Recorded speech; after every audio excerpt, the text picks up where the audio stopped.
You know, it's no secret that one of my favorite trades is to sell an Iron Condor. But I want to go over it with you as I do these so you understand the reasons why. You know, I was doing a scan looking for a trade yesterday, actually, and I went through a number of different trades and a number of different setups. One of the ones I came across was Disney. I actually came across three that I really like for short Iron Condor candidates, but I only got filled on Disney. I placed my order, and it took about 3 hours before I finally got filled where I wanted to be. And we're going to take a look at, we're going to start on this screen because it shows all three of my indicators together. Just to kind of show you what was going on with Disney.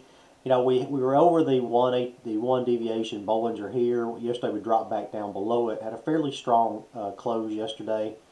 On the wave indicator, we were at the second deviation Keltner here.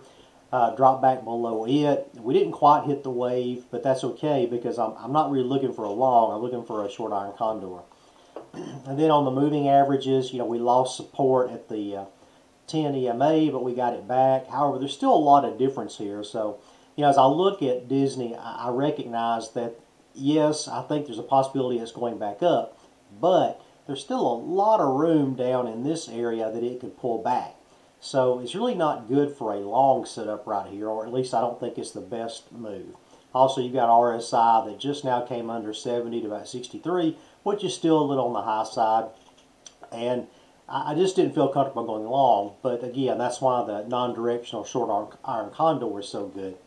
Now let's pull up the Bollinger Band chart because it's probably the most important chart when I look at these short Iron Condors. And what I'm looking at is I've got a couple of different choices. I could go up here at this extreme and sell my Iron Condor a little bit closer on the call side and get a little more distance down here on my puts because I am expecting a pullback or consolidation. Or I can wait for the consolidation to start and the steam to roll out of this move and then sell the Iron Condor, which is what I did here.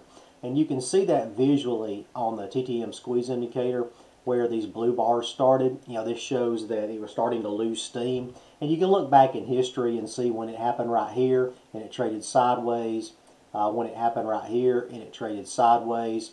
Now, one thing I will caution you is sometimes when you look at what happened historically, you think, well, this is a lock, it's going to happen this time. And that's not always true. It could have just as easily traded two of these darker blue bars and then shot right back up and took off. So, you know, this right here is a reading of what is going on here, but this does not make this happen. So don't think that just because you've got these bars right here that this is going to be a perfect trade every time, because it's not going to happen that way. But what we're trying to do is get the best percentage probability that we're going to be right, correct. And with the short Iron Condor, we're playing probabilities anyway. Let's take a look at the trade I placed. I went out, and this is actually my paper trading account, so the trade was not in here. I traded this in my small account. I traded the January 17s of next year, and what I did is I went up to the 140. I sold the 140 and Iron Condor. So I sold the 140 put, the 135 put, and then I sold the 160 call and the 165 call. And I actually got filled yesterday at $1.28. That's about where it is today if you're looking at this trade. But I got filled at $1.28. And let's look at the risk profile and see what this looks like. We're going to change the date up here to January 17th and change this to break even. And you see as we enter this trade, we've got a 61.9% probability that it's going to finish between 138.72 and 161.27. That's a pretty good probability. You got $1.28 credit. That's about a 33% return on your risk. If you trade one contract, you're looking at about a $375 risk roughly for $128 credit. Now, I'm not going to keep this for the whole $128. Now, on this particular trade, I set a close order at about 64 cents. So I'm going to try to keep about half this and hope I get out of it in about 20 to 30 days. And it also increases my odds because I'm not waiting for this whole swing here. I just want to keep half of this, which would give you about a 15% return. And we'll go back to the chart and we'll go to the wave chart a little bit clearer. So we've got our short is about, our break even on the short side is about 138.72, which is right in this area. And our break even on the call side is up at 161, which is not on this chart. But we've got, a 52-week high we'd have to get through.